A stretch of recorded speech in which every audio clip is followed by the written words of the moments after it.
No! No! No!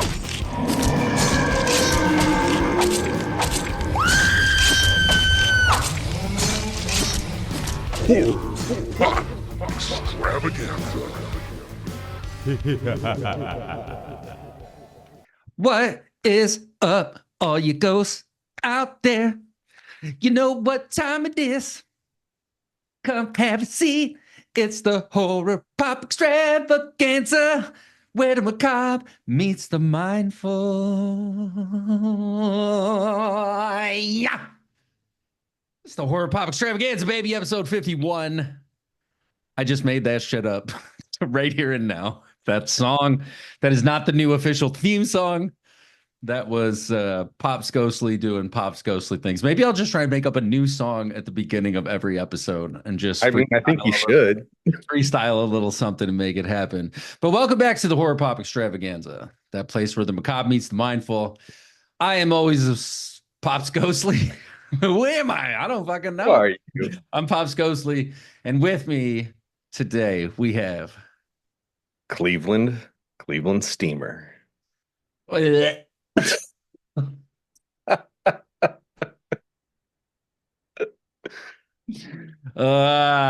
notorious Cleveland Steamer. I'm also setting up a little league, and we're going to be the Cleveland Steamers. His brown and green outfits. Yeah. Diarrhea colored outfits. Let's do it. Oh, gross, dude. But Cleveland. You share the name with one of my favorite animated characters, and one Mr. Cleveland Brown. Even though I was not the biggest Family Guy. Like, I liked Family Guy, I feel, up until a point, but then it just got like the same joke. I feel like I kept hearing it over and over. But Cleveland, I do love Cleveland, and that own show that he had. There's friends and new friends and Eve and a bear. Like, there's a bear, dude. Why not? Good shit. But we are here today not to talk about spin-off animated series on the Fox network. We are here today to talk about a movie that did not do super well when it came out. It gained a big following. People really started to appreciate it. It was released 1997. This was the, video era, VHS era. Everything was still filmed on tape. They lost about 30 minutes of footage that, from what I understand, is really, this is a pretty intense movie in and of its own right, in little moments, but another 30 minutes, where would he have gone with this? I feel like some of those little snippets we saw, people wrapped in barbed wire and shit, would have been, 30 seconds, 45 seconds. It would have really descended into a much darker place, I feel, but it has picked up a following since its release, even though it was like made 40 million on 60 million, I think it was. And you can see the money all over this thing. It's fucking cool. There's so much practical effects money in this. I'm so happy about it. But this, I saw it back. I don't think I saw it in the theater, but I know I saw it around VHS or DVD time and have watched it many times since. And if I remember correctly, you had not seen this until this point, right? No, I saw this one in the theater. Oh, okay. Oh, shit. It was the first time that I got out of a movie and was like so thankful that it was daytime outside. Yeah. Yeah, I can imagine, because I remember seeing this the first time being like, fuck, dude. And it was a dark room, me by myself, somewhere in the middle of the night. I was the kid who would just watch all the horror movies on my own if nobody was around to check it out with me. And so I remember, though, being really affected by this movie. Even though it's lean, 136 minutes or whatever, I remember, and then I've gone back to it many times, and each time it's like, shit, it's still fucking gnarly, dude. It is very 90s in a lot of ways. I love some of the, like, here I come, motherfuckers. Yeah. But if you don't know yet, we are talking about Event Horizon from 1997, which gets its name essentially from, the point of no return. It's like that point of a black hole where even light can't escape. It's just getting sucked into the nothingness. But it's also used as, kind of, this is the point of no return. But you had sent me a message. You were like, let's do something a little sci-fi. And I was like, okay, sweet. There's a lot of good sci-fi horror out there, but I feel like this is one of the, in my opinion, one of the better ones. If you want to be in space and shit, it's really cool. So why don't you let us know who made this thing, who's in this thing, and what is IMDb, the Internet Movie Database, think that Event Horizon is about? All right. So Event Horizon is directed by Paul W.S. Anderson, who did all of those Resident Evil movies. Yeah. And before this, though, he did the original Mortal Kombat. Oh, that's right. He Yeah, did. he did, which I still love. I don't give a fuck. Fuck all you haters. I love that 95 Mortal Kombat. But he I think at this time it just said Paul Anderson. That's where I was confused. I was watching it, rewatching it, and I'm like, Paul Anderson. And then because I thought it was dude, because you can also see this movie in all of his other movies, all the Resident Evil shit. He likes hanging out with his wife. I'd probably do the same thing, man. If I had the ability and they were like, keep making these franchise movies, you're both getting paid. She's probably got a EP credit on it. He's got like one or two EP credits on it. Payday all day, and you get to go play in the dirt and make monster movies. Like, I'd be okay with that. I'd be, I wouldn't need to be at the Oscars like, oh, look how great I am. I'd be like, fuck it, dude. Let's go drive dirt bikes in the desert and have monsters chasing us around and shit. That sounds okay. What he's really good at is taking like a schlocky idea and giving it some like credence and just making it feel icky all over. And that's what the Resident Evil movies did. That's what this one did. Monster Hunter was the same way. Yeah, He's just he really does good. it. Yeah, he does his thing. He's got. We talked about it not long ago when we were talking about George Lucas. You don't have to be. Nobody's great at everything. Nobody will ever be great at everything.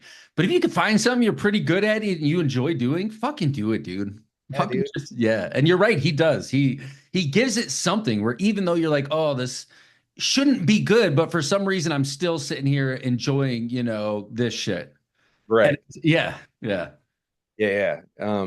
Yeah, he's just good at it. I don't know. And then he puts together great casts. That's another thing. And you mentioned like he always works with Mila Jovovich, who's his wife.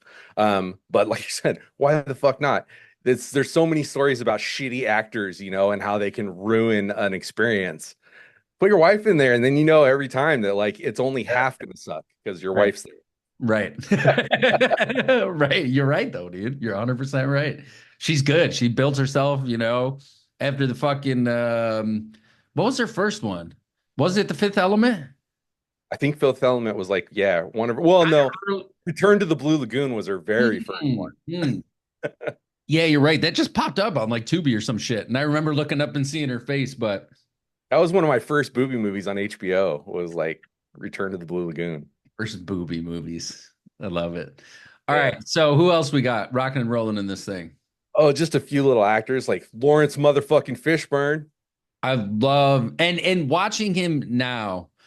I was just like, I'll watch this man do anything.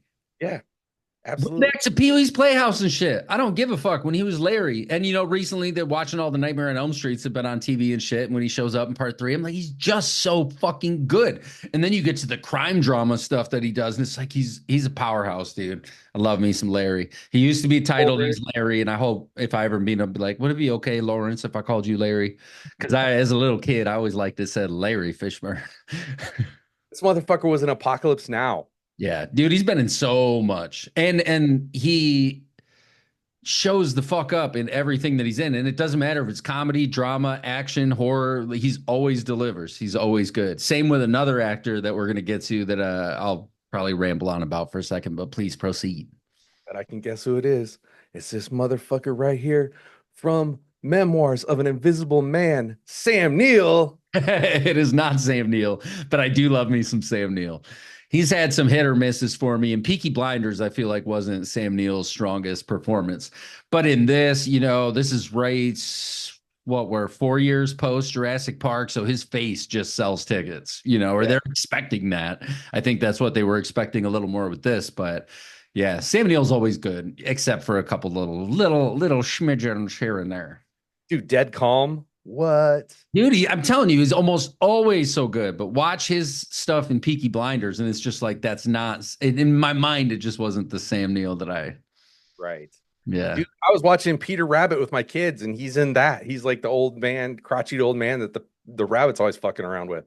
Fuck, Sam Neill's awesome, dude, and he's got a great voice, a very unique voice. Yeah, dude. Like I wish he was like my cool uncle. Like I want to sit and like smoke a joint with that guy and be like, dude, tell me what it was like on Jurassic Park. See, that's what I feel like with Larry Fishburne. And I'd be like, yo, let's just sit and hang out, play a game of chess maybe, and just talk about your cool life. Just tell me about your cool life. Yeah. That's yeah. Be- Uh, this lady is amazing and has been all over. Kathleen Quinlan, Yes, so good. she really is. She's solid. When she's, at the end, when it's, well, we'll get to all that. But yeah, she's good She's the heart of this movie. in a lot of ways. And I loved her in Breakdown with Kurt Russell. Like people are like, that movie sucks. I love that movie, I dude. love that movie, dude. That's another one that traumatized me. I was like, Yeah, this is scary. Like the idea of these, sorry, I gotta adjust my camera a little bit. The idea of these dudes like having this dungeon under their barn and shit, and yeah, not cool. Not cool. yeah. Movie. I like Breakdown. Yeah, fuck them people that say Breakdown's no good. I like that movie. Seriously, dude. Fucking Jolie Richardson, dude. She's still around killing it. Yeah. She's so good. Richard T. Jones He coming Cooper. in. Yeah, he's Cooper. Yeah, he was good as Cooper. A guy who I love from a little show called Dead at 21. That was on MTV, and it's Jack Noseworthy, dude. Yes, yes. I He knew was his also in Breakdown. right. He was it. Oh yeah, he was the one driving around in like the T-Bird or the Firebird or something like Yeah. that. Yeah, that's right. Okay, this has got to be your guy. Jason motherfucking Isaacs. It's not. Oh, But what yeah, the hell? but Jason Isaacs always good, man. Always good. Young Jason Isaacs, or I should say younger Jason Isaacs.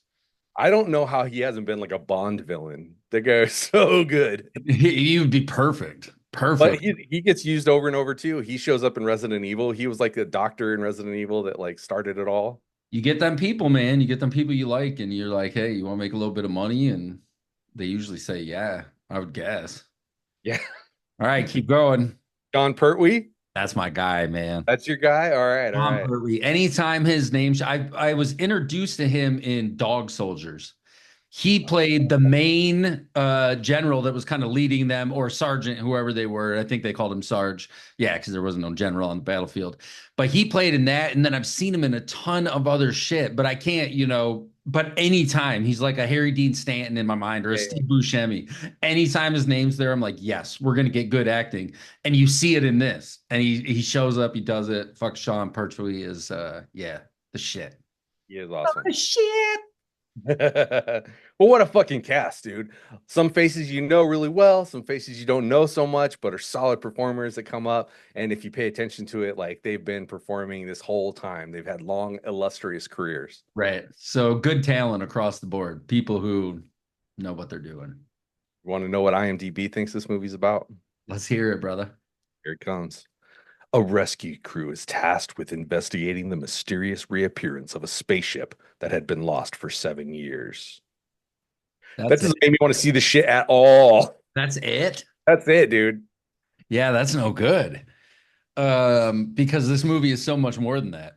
So much more than that. So much more. Like I would feel that's closer to like Alien than this movie.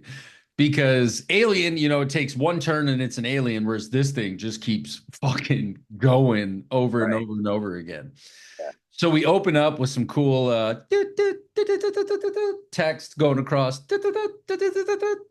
telling us that in 2015, I think it was, we had flying cars or some shit. And then by 2030, we were exploring further space. And then by, I think we're 2040 something during the events of them going to like 2040, it went away. 7 years, it came back.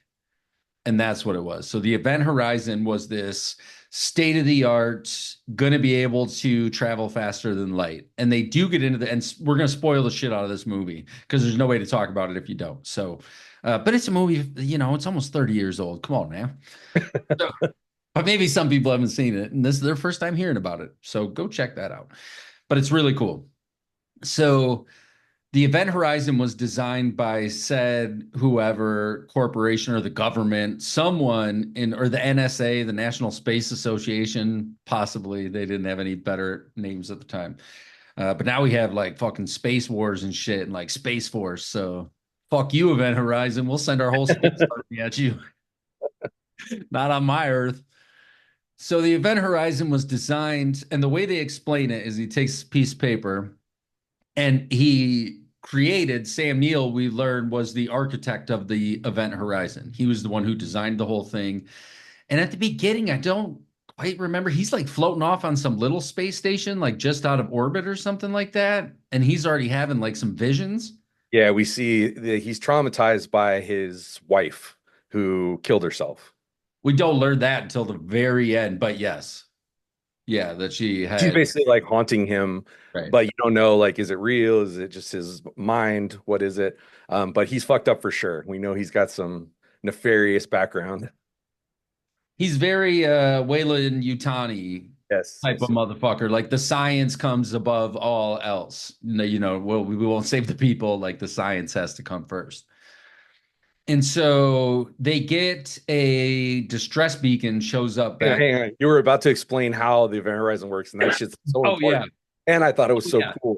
So yeah, the way he describes it, he takes dude's nudie picture off his wall, even though it's not a nudie picture, it's just a girl. And he's like, imagine time, as a linear thing.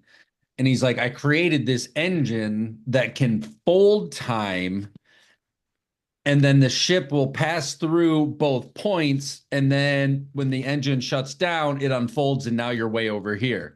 What would have taken, thousands and thousands of years or 1,000 years of normal travel, we can do in one day. Yeah. And so that was the goal of the Event Horizon, which is now gone missing, but came back 7 years later.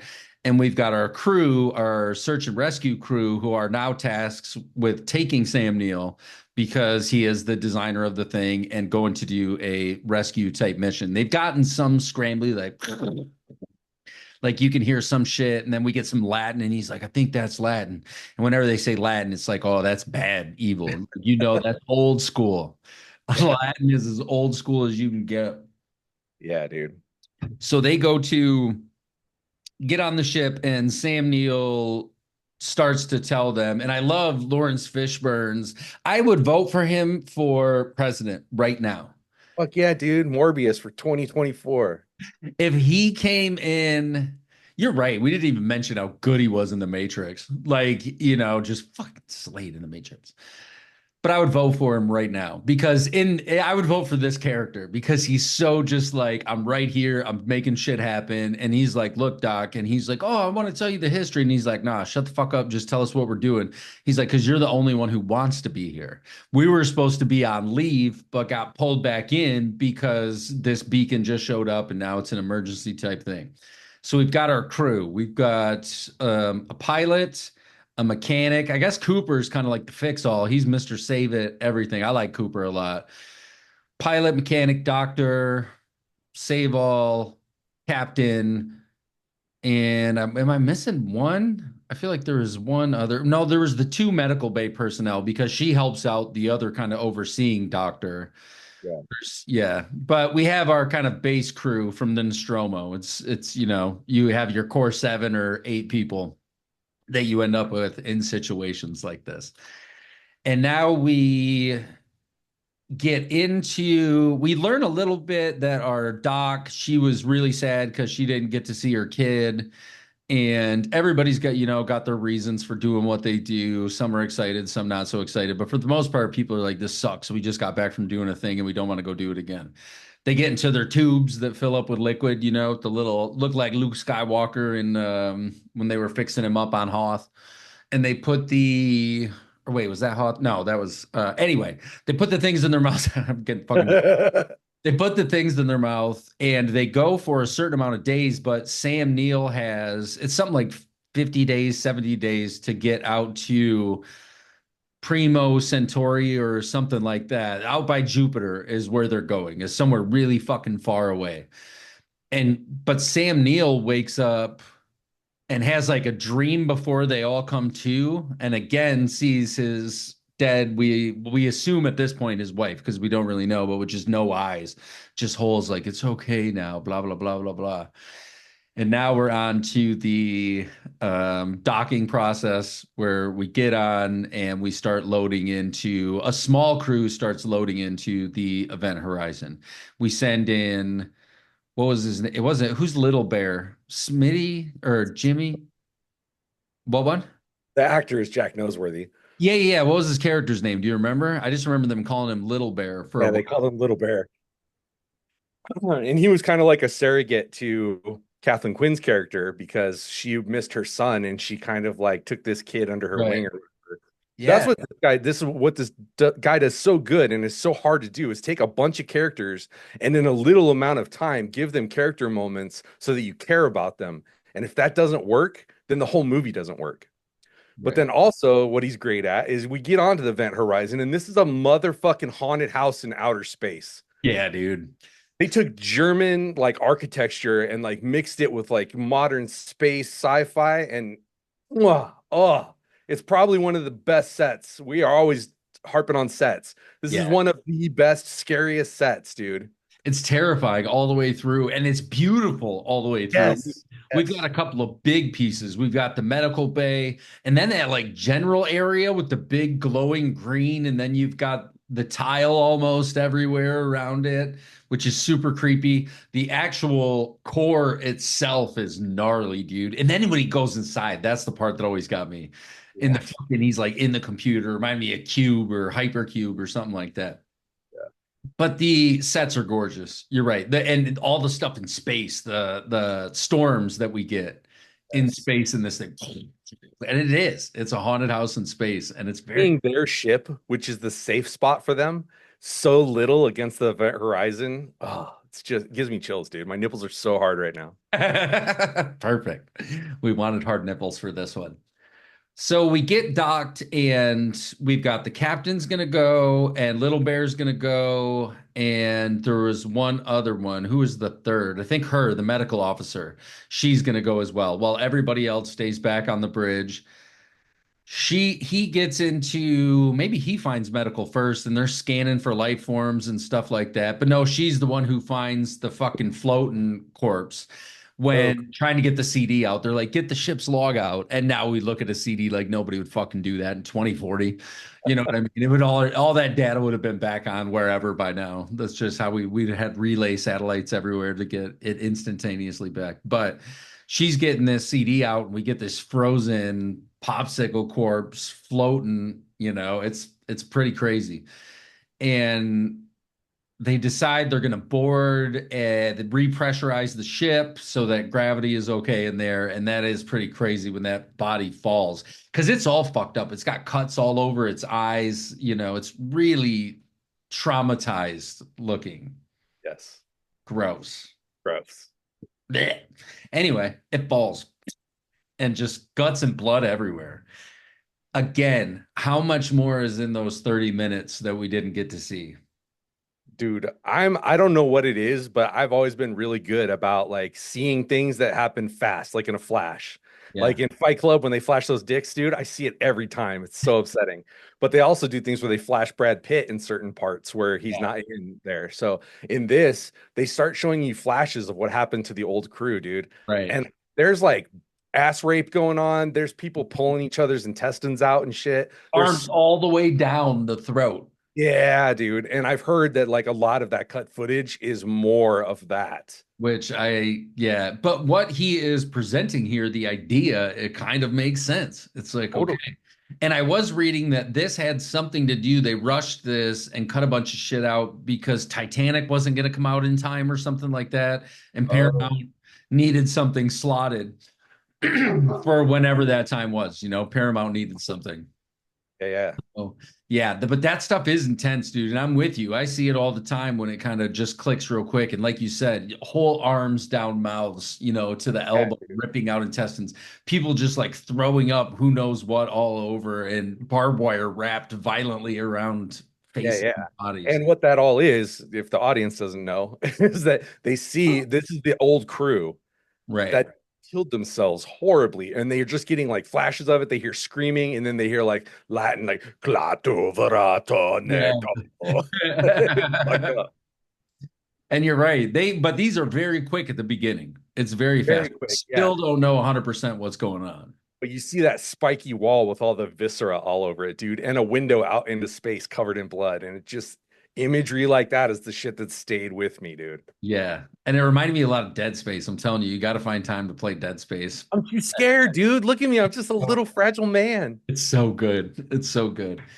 So those three get the rest of the crew on board, and now it's going to be, or no, because old boy, little bear, gets sucked into the goo. He goes to touch. He's in the core, and Right. the core lines up almost dead lights, like you would imagine, Pennywise to have when he opens his mouth and you see the swirling lights, and then they just line up, and he goes up to like touch it and shit.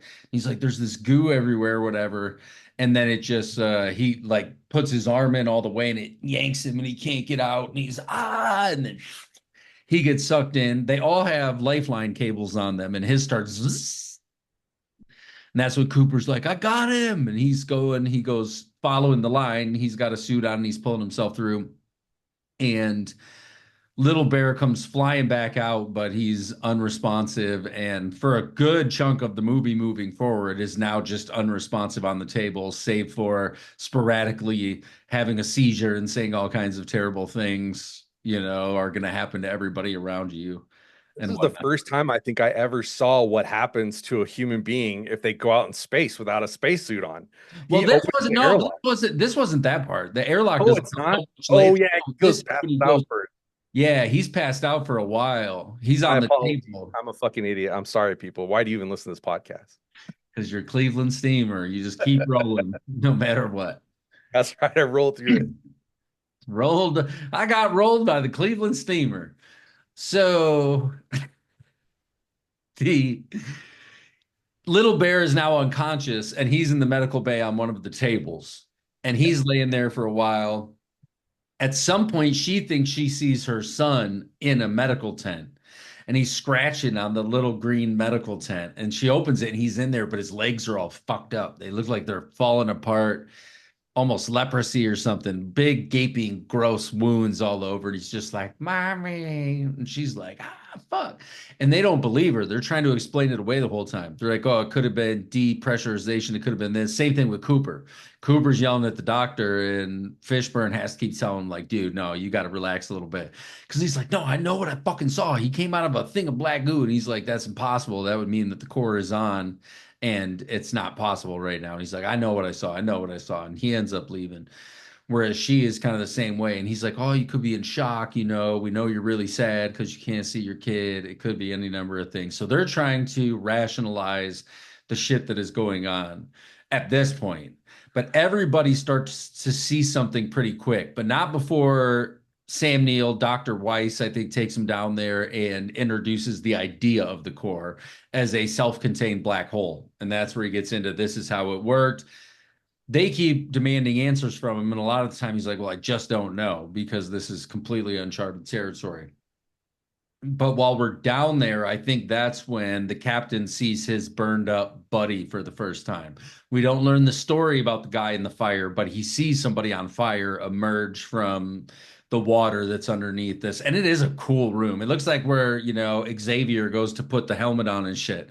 It But I looks always thought, dude, it's Cerebro from hell. Yeah, it really is. It really is.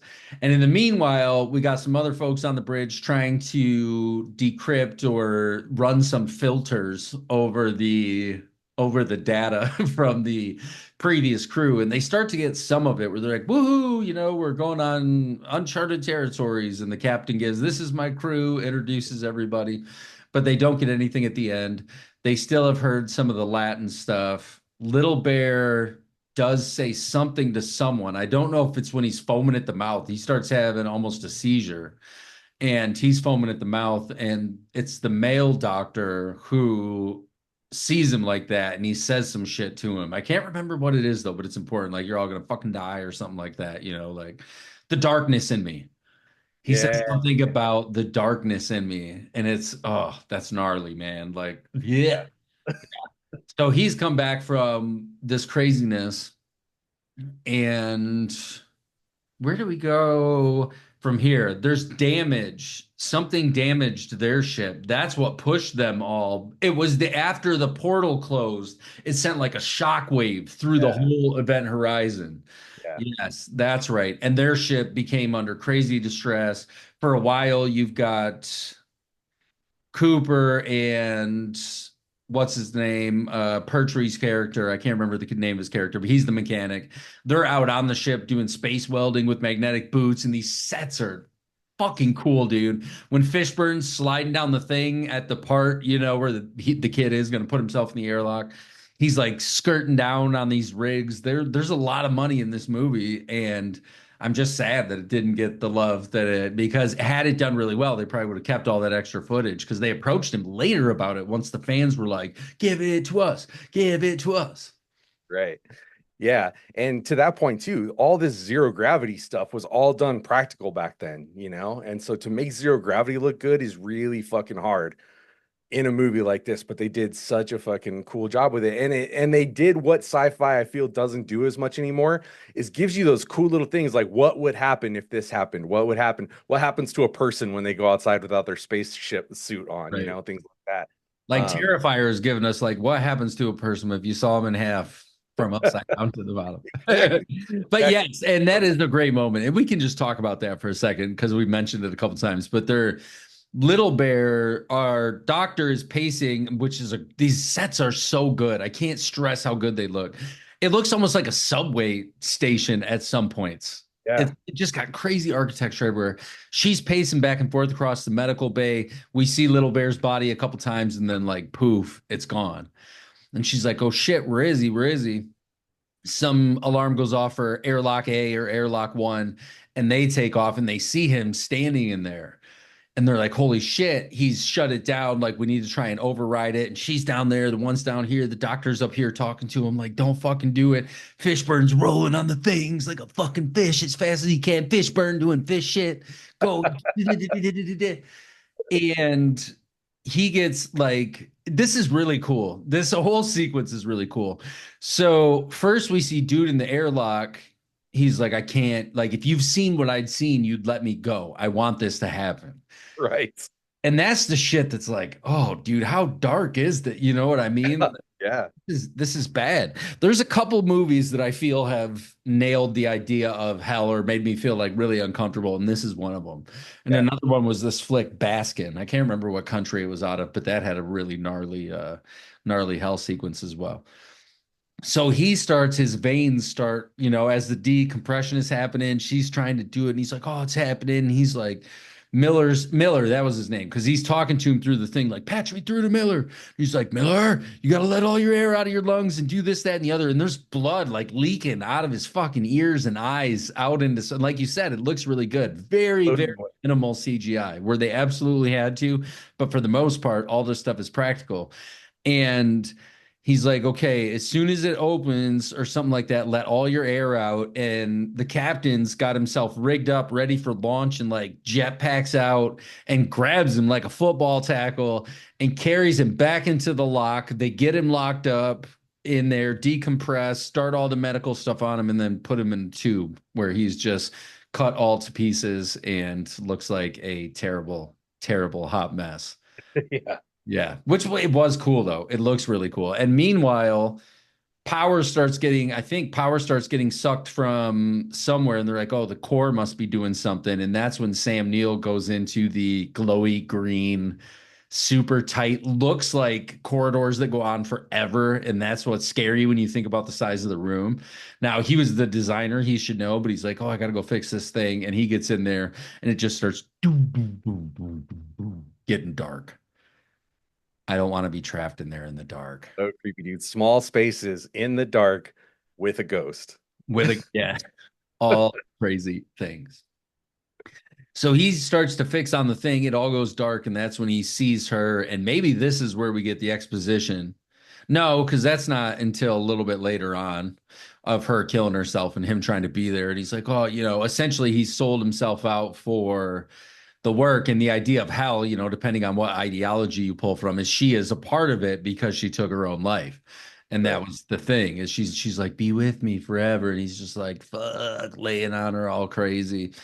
But he has also done some heinous shit up until this point. But we see him kind of getting taken over, like as the architect of this thing. It was calling back to him to be the true captain of the Event Horizon.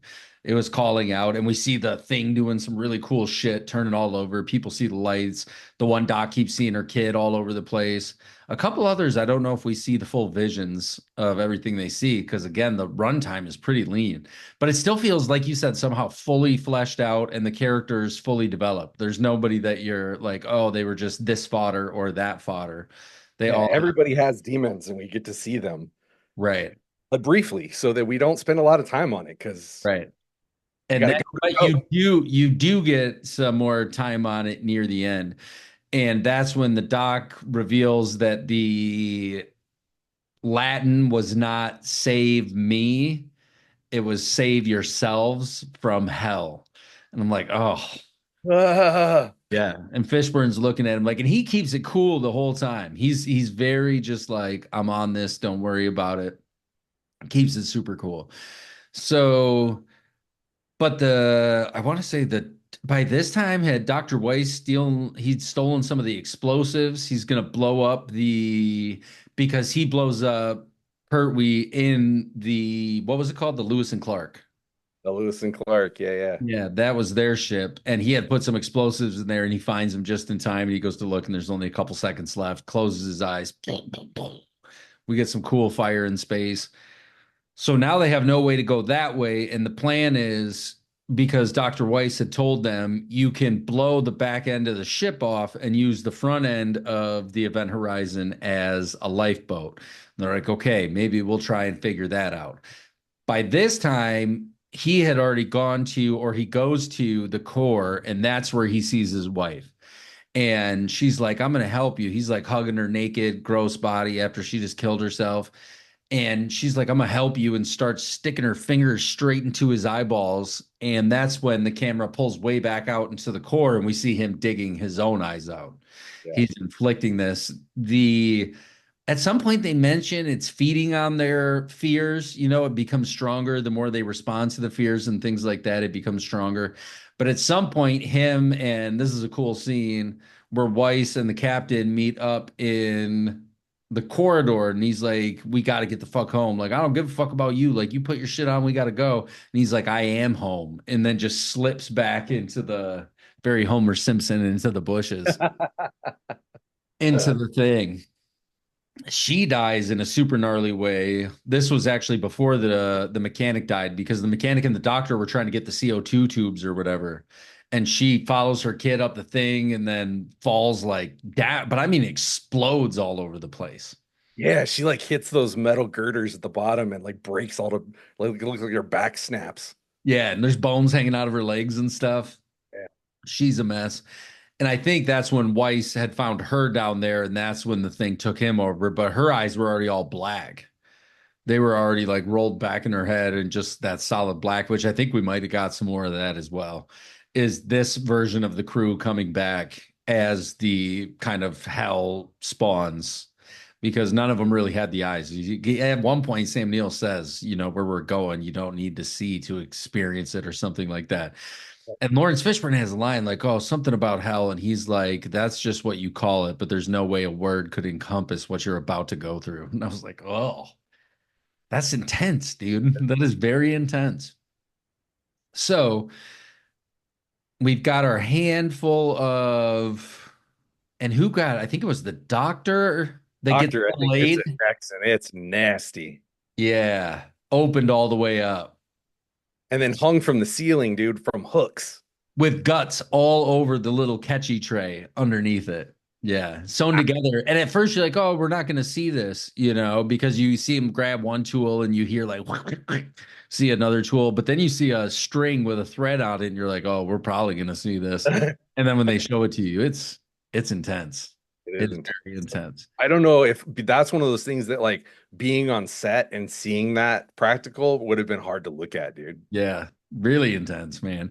And Cooper got blown off the ship though, and he flies way out to a piece of metal that's floating, and then purges his air tanks to go shooting back like, I'm coming back, motherfucker. I loved it. I loved it. I was like, that's great. Reminded me of Space Jason. Maybe that's where they got it from, where he comes flying back. So we're getting real close to the end now, and we've got Cooper We've got not the doctor. What was her role? Logistics or I don't know, something like that, and the captain. But we've only got really our three people left now, arming themselves in case they have to fight Weiss because they know he's bad. They've seen him at this point. She picks him up, or he picks her up by the neck. And that's when we see his face all fucked up, like cut up, and the effects look good. They look like fresh, nasty. And that's when he says the ship has its crew now. You Yeah. know, this we are the crew. This is how it's going to go down, and you're all going to be a part of it. Cooper flies up onto the thing, but he goes to shoot him with a bolt, these whatever rivets that they were putting in outside to secure the air leaks. And he puts one right through the front of the like cross that's on the front of this ship, and it just starts sucking everybody out. Fuck, Sam Neill's barely holding on. Ah! And you got fucking the captain's on the other side, like, ah. And he ends up helping her. He gets to a little escape thing and he's like, come on, you got to give me your hand. And she's like, I can't. He's like, I'm never leaving anyone behind again. Give me your hand. They lock hands. He pulls her through. And we assume that Dr. Weiss got sucked out of the thing, but the ship ends up bringing him back. We learned that pretty quick. You know, he's a part of it. He is the architect, and now he is the leader. And I was so relieved when he got sucked out, dude. And then like you're like, yeah, he's that scary motherfucker's gone. And then you're like, he's back. God damn it. right. He's back very quickly, man. Very quickly. But not before they decide they're going to blow the thing like the original plan, the original design was meant for. We will go hide up. Sam Neill's telling him over the intercom, he's like, you can't leave and all this stuff. And Lawrence Fishburne's like, I don't give a fuck about you or this shit. We're getting the fuck out of here. I love that. Yeah. And they're taking off. And he's ready to go. But I think Lawrence Fishburne sees his nightmare again. He sees his guy and he's like, it's not you, you know, that dude's dead or whatever. And that's when he turns back into Dr. Weiss. Yeah. He transforms. So it's been this evil entity. And we learn now that the ship itself is alive because we've seen the video of the original crew, which is, that's where you see the worst of it. Yeah. That's where the worst and this is where you get the idea that the ship didn't just go somewhere in space. The ship went to hell. Right. And that's what they said. You know, it's another, we have no idea, but it went to hell. It folded in on a new dimension. There's something in between that we can't see, we can't know, but it's there, it exists. And the ship went through it. And now it's coming back to want to expand because the countdown's going on for the core. Dr. Right. Weiss said that. He's like, yeah, I'm going to open this shit up and then it's all going to be bad everywhere. They're like, we can't let that happen. We got to blow the fucking thing up. He's down there with it. They do end up successfully blowing up the ship. So you've got, but Lawrence Fishburne was down there with it. He's the one that had to hit the button. Hey, yeah, they hit the button. So it's the Armageddon ending. They had a big fight. Sam Neill. Yeah. They fight the shit out of each other for a while. And then he hits that button like beep, like, oh, fuck you. Burp, and then no, the portal has been closed before it could be fully opened up, and then pulls into like a big black hole on itself. We get this view from the head of the event horizon down on what looks like Jupiter with the storms going on, and it just like all sucks in on itself and then back to normal, like nothing happened. And that's creepy. But then it's not over. They're like, all right, we're gonna get in the tubes. So you've got Cooper, and I can't remember her name, forgive me, and then whatever, Miller, who Little Bear. You've got those three in the tubes, and they're like, okay, we're going to send out a distress beacon. We'll see if it gets to anybody, and we're just going to hop in the tubes and wait. And we see her go out, or no, first she has a dream that they had come out of the tubes, and there's like guys in uniforms, and they're like, you've been asleep for 25 years. And she's like, oh my God. And then he's like, you know, she's like, we got to get home or whatever. And he's like, you are home. And then his thing flips up and it's Sam Neill. Yeah. You're like, But that was, she had a dream first. I thought that something bad was going to happen. Then we assume she's getting rescued. And then he pulls up the thing and it's Dr. Weiss. But I thought too, though, with them keeping Miller, like he was corrupted, man. He had the bad in him. So I feel like, you throw that out. You're like, bye, Miller. Go be a part of the cosmos. I fucking love endings like this though, dude, because now you get to decide like what happened. Was it Right. real? Was it a bad dream? Yeah. And What the fuck? sometimes, they take those endings away from us. I remember The Descent, the first time I saw, I think it was the UK, like the original ending is so gut punchy. And it's like, Yeah, dude, yeah, she's just down there going crazy. She didn't get yeah, out. She just yeah. went nuts. Yeah, having a birthday candle with all these things coming in from every side. Yeah, yeah, yeah, yeah, yeah, yeah. So, Event Horizon, sci-fi horror. You wanted to do a little sci-fi horror. We were talking about possibly, which I hope sometime soon. I've been working a little bit here and there, but I can afford to pick up Alien Romulus because I really do want to see that movie, and we can talk about that as well. Because next to Alien, Alien is a haunted house in space. It kind Right. of laid the foundation for a haunted house in space. Whereas with this, and I think he even did, what was the other one? Pandorum, Yeah, yeah, that was weird too. where it had the big twist ending about space and shit. But yeah, yeah, it was super cool. There is not many of them get it super right. And this one I feel does. It's not Alien. I won't compare it to Alien, to say it's of that caliber, only because there's something about the people who did it, first and Right. really took. This is the best love letter to Alien in a lot of ways, but then at the same time brings in a spiritual, supernatural, metaphysical element that Alien didn't have at all. Alien was all pretty much straight science. We didn't understand the xenomorphs, but all the science worked out. Whereas this is really fucking with things and like, hey, we went to another dimension and brought some shit back. Whereas we didn't, the xenomorphs didn't come from another dimension or anything like that. And we see imagery and it's very ghosty. People are getting taken over. They're being fucked with based on what's in their heads. Because Fishburne even says, I never told anybody that story about the Goliath, and this dude that I lost, and it was that time. And the other guy's like, oh, I've known you for DJ. I think his name was, oh, I've known you forever, Captain. And, he's like, that's the problem is I never told anyone. And Right. this thing, so it's pulling from our minds, it's fucking with us in a real, that's a terrifying thought.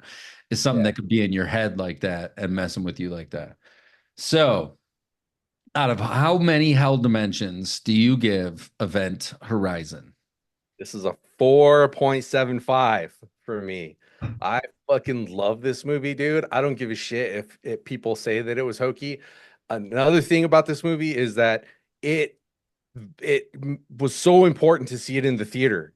Yeah. And even you didn't get to see it in the theater. In the theater, this is a whole nother fucking Maybe, monster. maybe I did. So, what year was this? 97? Seven. So, I might have even been close to working at the theater at that time. So, because I feel like I remember the big dome thing and just being terrified of Sam Neill saying all this horrible shit. I Yeah, just can't place exactly when, but I know the impact was significant. But you're right. If you can watch it all by yourself in a dark room, it's the way to consume this. it is great. And I heard it's getting a re-release for its like 25th anniversary or I whatever. wish they'd give them the money and say remake it. Oh, that Make would be your awesome. full vision, make that original vision that you wanted. Can you do that for us? That's the problem is that he says that that footage might be in an archive somewhere, but it probably doesn't exist. It was, yeah, it And was they just sweep destroyed. it up off the floor and throw it away. Right. But I'm saying give them the original script and say just start from scratch and make it the 2 hour 15-minute thing that you originally wanted it to be. Can you completely recapture it? I don't know, but I would like to see someone, not a shot for shot remake or something like that, but the idea, and stick with the idea of practical. You don't do a bunch of CGI because that's people's brains, even if they don't want to come out of it, they know it's pretend. They know it's a fake thing. So cut everybody's faces up, do all the cool shit, and make a full version of Event Horizon. But he has said many times it's gone somewhere. He's like, I don't fucking know, dude. I'm like, Maybe a sequel, like a sequel. It's right for a sequel. it could be a good because that part of the ship is still floating out there somewhere. Right. And Fishburne's in it still. So Right. Right. No, he's not. He got blown up with the core. Cooper was in it. they went to hell in the core, though. That's what I think. I think the core sucked them back into hell. See, he's down there fighting his way back out. I think he's eternally inside that thing with Sam Neill and his dick hanging out. And he Uh, has to find a way to stop Sam Neill's dick. That would be my version of it. Written and directed by Cleveland Steamer. Event Horizon 2. Just a dick coming at him all left. Just a fucking Seagate, like all cut up in little squares. Big old dick Right. coming at the screen. See it now in 3D. Oh yeah, I don't think a lot of people would watch that. A couple would. They'd think it was funny as shit, dude. Yeah, but you can't make a lot of movies off like 5 people who like an idea. It's got to be a little more generally received. I'm going 4 on this sci-fi horror. I really like it, but for me, you could see the cuts where the studio came in and took all the shit out, and so I just can't. I want to give it more, but I can't because I know that Paramount fucked me. I Right. still feel it. Paramount did a number on me, even though I have been really loving the new season of Tulsa King. So thanks Paramount for that. That's super cool that you put that out. But yeah, dude, it's a solid sci-fi horror flick. Maybe 4.25, 4.25. Right? Because thinking back on it, all the effects are good. The haunted house in space is good. The performances are good. Yeah, it's good. Sound design, dude. Mm. Yeah. Oh yeah. Billy. You'd hear shit from just like way off. And then little flashes of people in corners that you're not really paying attention to. And I was like, oh shit, there was somebody right there, standing in that way. And some of that we just watched. Have you seen Hell House LLC? Yeah.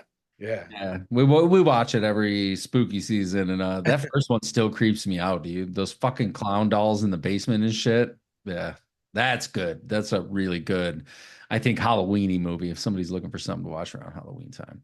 All right, so yeah, sci-fi horror. What other sci-fi horror? I mean, I think I'd call Psycho Gorman sci-fi horror, right? Totally. Yeah. And then we talked about Alien. Yeah. What other really good sci-fi type I know a horror? really bad one. Which one? Pirates, dude, with Jamie Lee Curtis. Ah, I forgot about that. And that's the hard part with sci-fi is how, when does it become that horror thing at the same time? Hey, I want to say some of the Nicolas Cage, Lovecrafty type stuff, Mandy, Color Out of Space has a, cosmic kind of science fiction-y, but not really like this, where you're like, this is the science fiction, and then they put the horror into it. Right. I think Leviathan with Peter Weller was along That was these lines. good. More of an aliens vibe to it, but Yeah, and Pandorum was cool. I really liked Pandorum. yeah. Anyway, all right, cool. We'll do some more sci-fi horror sometime soon. But I want to get back to we got to do Freddy 5, man. We got to do a Nightmare on Elm Street Part 5. That was good. I paid $250 for that shit. Right, so maybe that'll be next. By this time, you've forgotten all of it, most likely, and you'd have to pay another $2.50. Never forget. Every time. I've seen it probably 3 times this month. Not actively seen it, but I'll just leave, horror movies running in the background while I'm working on something or editing this stuff, whatever. And it keeps popping up here and there. And I'm like, oh, but there are some moments in it. I'm like, man, that's a good practical fucking effects movie, dude. When he's getting all pulled at the end, the little hands and shit are coming out of his head. Like, it's just great. So that'll be next. A Nightmare on Elm Street, Part 5, The Dream Child. And don't forget, folks, we have a special episode dropping on October 31st on Halloween, one that I'm very excited about. I might, if I've got the time and energy, depending on appointments and things like that, maybe cut a little teaser trailer or something, no faces, no names, but a little something, because it was a ton of fun. And then we've got some other stuff coming up on the interview front that is going to be a ton of fun as well. I can't wait, and hopefully keep doing more of them. I mean, as the opportunities present themselves, because the macabre needs to come together. The macabre with the mindful, and we can make a much cooler space. And even during the interview process, speaking with this individual, we actually got into some of that throughout the episode. Like, it just kept presenting itself as an opportunity to speak on certain things, and it's cool. And I think we can talk about that more, and we're going to talk about it a little bit more right now. And this week has been, let's see, I don't know when we talked last. Had I been to the hospital, went and seen the neurologist, and they didn't have the CDs and stuff? No, I haven't heard any of your latest stuff. Okay. I'm losing my fucking voice here. Yeah, you are. There you go. Cough that shit out. I got too much dicks in my mouth. That one in 3D. I mean, You see, I've seen some crazy. You look at, I mean, if we get into some trauma movies and shit, dude, there's some dick movies out there that'll blow your mind. dick movies that'll blow your mind. Oh, we forgot to mention before dude, before we move on to the mindfulness, though, street trash. Street trash, dude. They stole my idea. I said, Remake let's Street remake Street Trash, and it's done. Yeah, a remake of Street Trash, which is crazy. I never thought that would be the one to get the remake. Is it going to do any? I hope that someone who was like, yo, we're going to remake Street Trash, they've got to love it in a way that they're not just doing it to do it. But it is so cool that that's coming back around. So, Street Trash. All right. Hospital update. Went and saw the neurologist down in Ann Arbor. My CD that they had sent me from my original scans were fucked up and didn't come through right. They tried to get some new ones. Those ones didn't scan in right. So I'm waiting now until next week to possibly need new MRIs because he's like, if I can't get them, I'm going to try and contact the hospital who did them originally and see if I can just get a new CD made or whatever, get some sent over. But if that can't happen, then we're going to get you to another set of MRIs. And I'm like, okay, that's cool, dude. Like, let's rock and roll.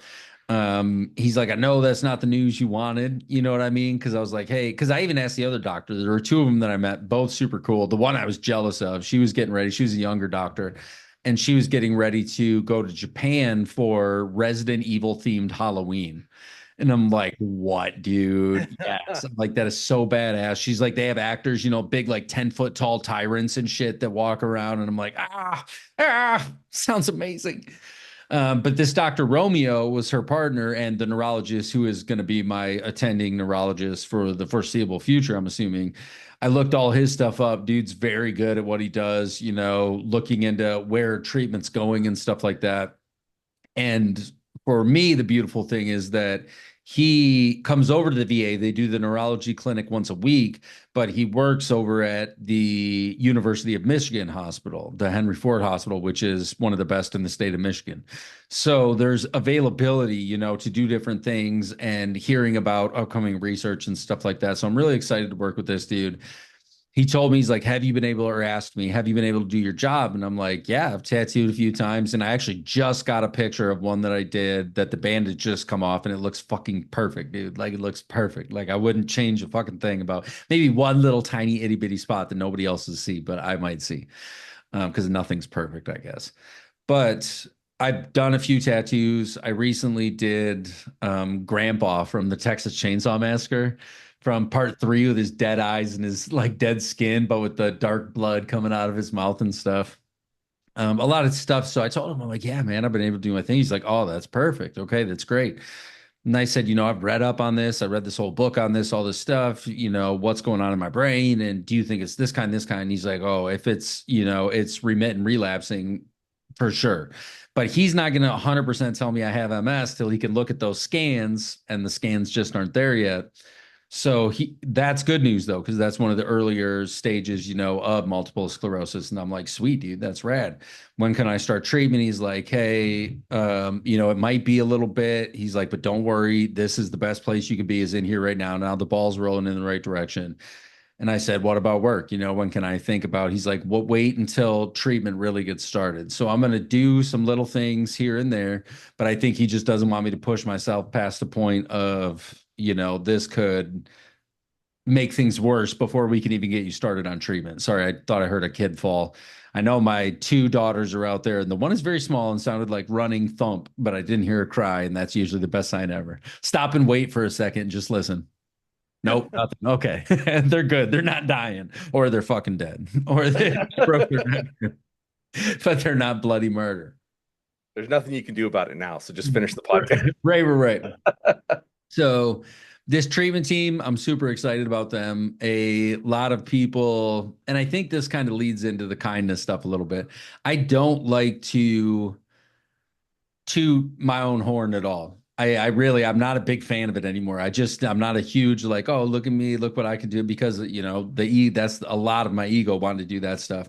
But a lot of these individuals I've been talking to throughout this process, like the lady who called me from neurology, and when I told her my name, she's like, oh, you're the one with that really happy voicemail.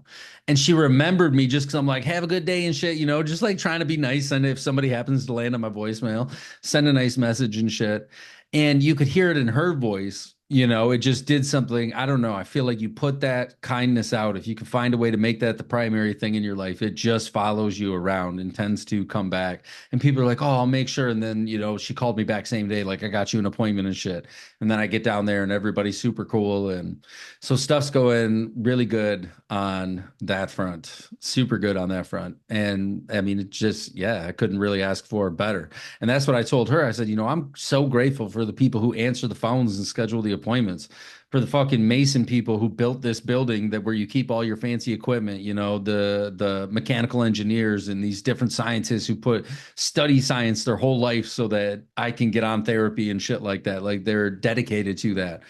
And no system is perfect, and our healthcare system struggles in a lot of ways, but in a lot of ways it really is. Comparatively, you go around the world where people are dying of diarrhea because there's no medicine to keep you hydrated. That's fucking crazy. Whereas I can go in there like, yeah, we're just going to run a new set of fucking magnet scans around your brain, me, and then we'll be able to look at it and start treating it, and then we'll follow you and we'll do this. And the fact that the Veterans Affairs is taking care of all this shit for me is amazing at the same time. So anyway, that's that in a nutshell. The other side of the mindfulness that what I was thinking about this morning when I was getting ready to sit down with you was the idea that nobody, and this may sound a little bit harsh, but nobody is going to do it for you ever. In anything in life. Nobody is going to make your dream happen for you. Nobody's going to make your situation better for you. They might try and help you.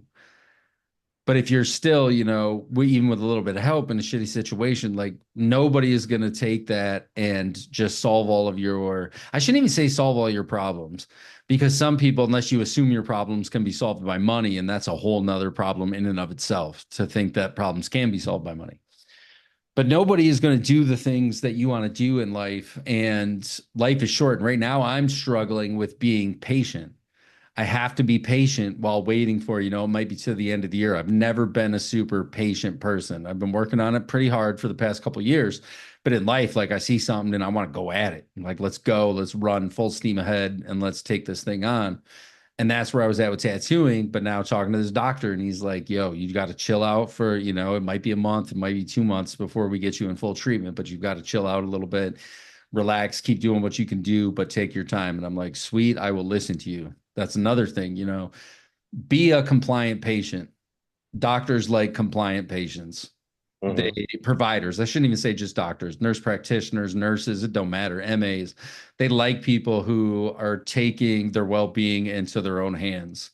And you have to do that if you want anything in life, even with diabetes. I used to see peddling diabetes drugs. I used to hear some crazy stories, dude.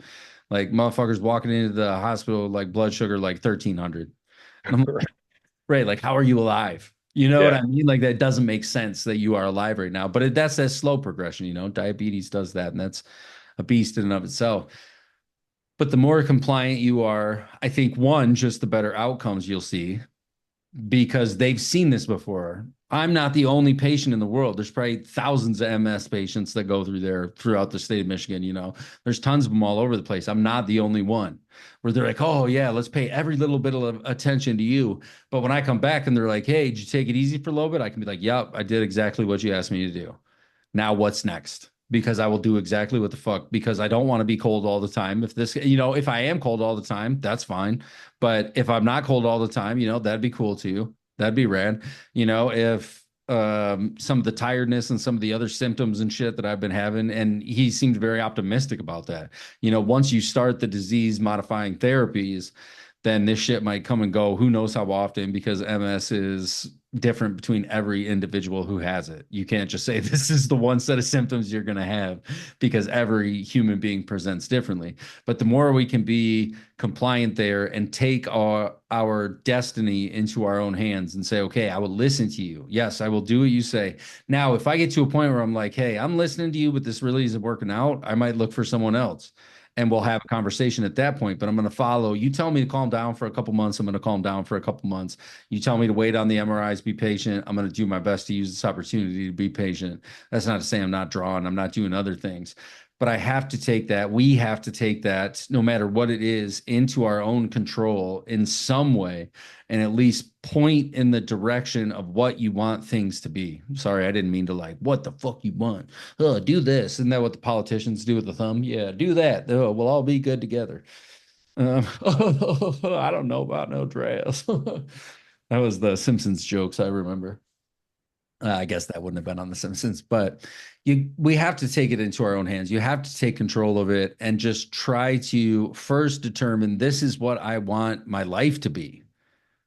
What do you want your life to be? If you don't know, then you'll just get tossed around by everything around you. You let your whole environment control your life if you at least don't know what you want it to be.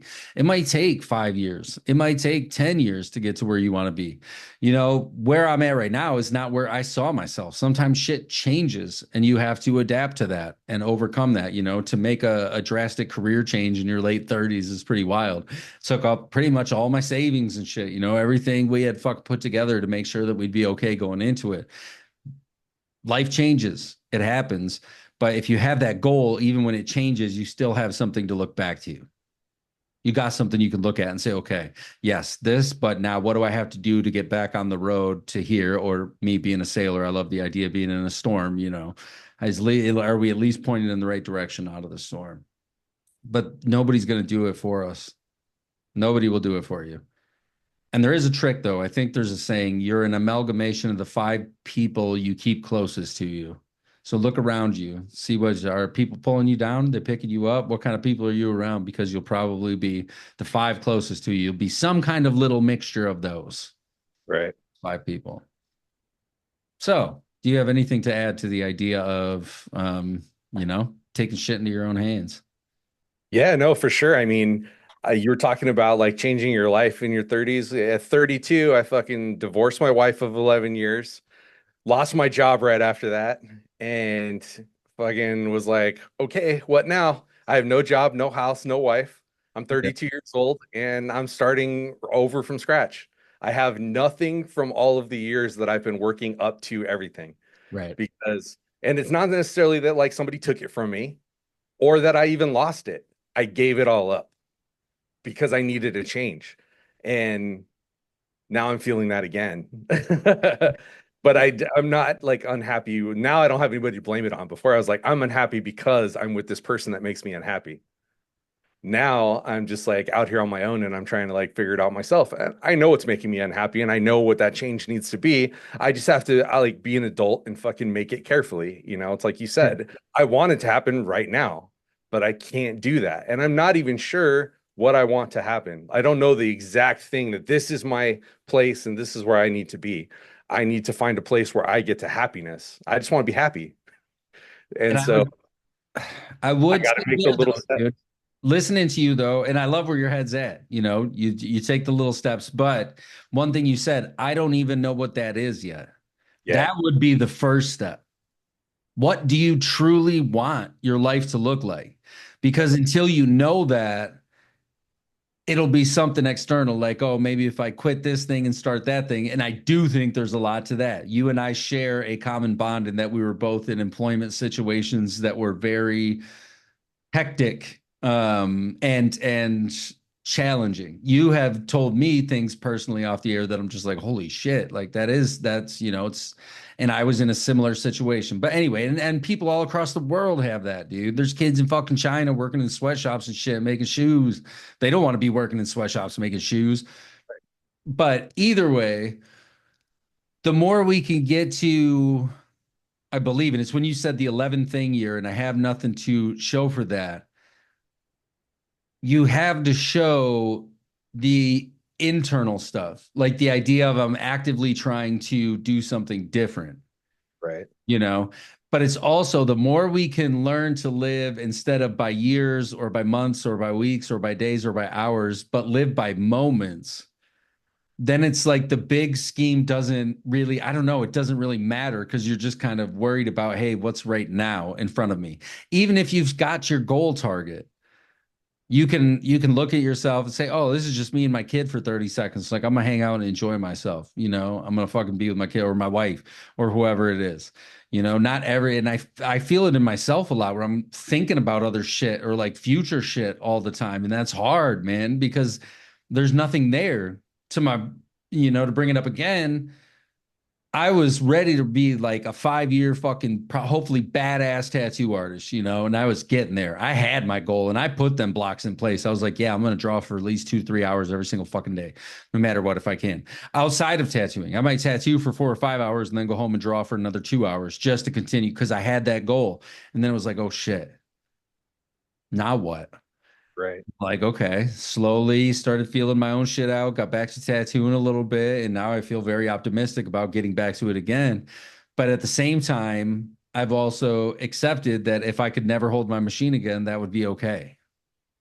Because that's what it is. I had this grand plan, and sometimes our grand plans get shot the fuck down. It doesn't mean it was a bad plan. Well, yeah, dude, I'm supposed to be a fucking director in Hollywood right now. Fucking, I am so glad you're not in Hollywood, dude.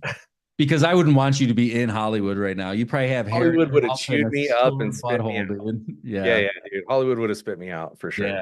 Yeah, and it would have. I would not have wanted to see such a beautiful soul go down into the depths of that pit because I know you'd have been like, yeah, like Team America. Dude, I would have been at all the Diddy parties, dude. Yeah, give me that lube, Diddy. Make a lube fountain out of your butthole. Yeah, dude. I've been like, who wants a shot? Put a little target around it, dude, on my butt. Just the center is the little red hole. And that's so sad, especially these women. I was just reading an article in the Wall Street Journal about one of the models or something who was there but didn't get pulled into that life. But she's like, all the people that no one saw who went to rehab or became drug addicts, who never made it and just got sucked in and washed out and thrown away. I'll be out there in just a second. You want to say hi real quick? You don't want to say hi on my podcast? That's my daughter. She's like, come on out here. I want to hang out with you. My oldest daughter. So yeah, but you have to determine, we'll leave it at that. You got to determine what you want. Really take some time to think about it. And if you have a significant other, a spouse, kids, shit, bring them in on that. Determine what you want and start aligning to that. And don't beat yourself up too much about anything, but nobody's going to do it for you. So if you want something, got to do it. Just do it. Shia LaBeouf. Yeah. Yeah, he's a real inspirational person. He's come back. He's come back from a bad way. All right. For the Horror Pop Extravaganza, episode 51, I've been Pops Ghostly. And I'm Cleveland Steamer.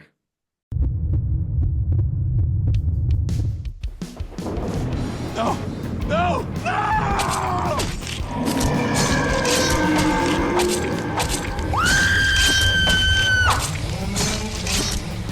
Horror Pop Extravaganza.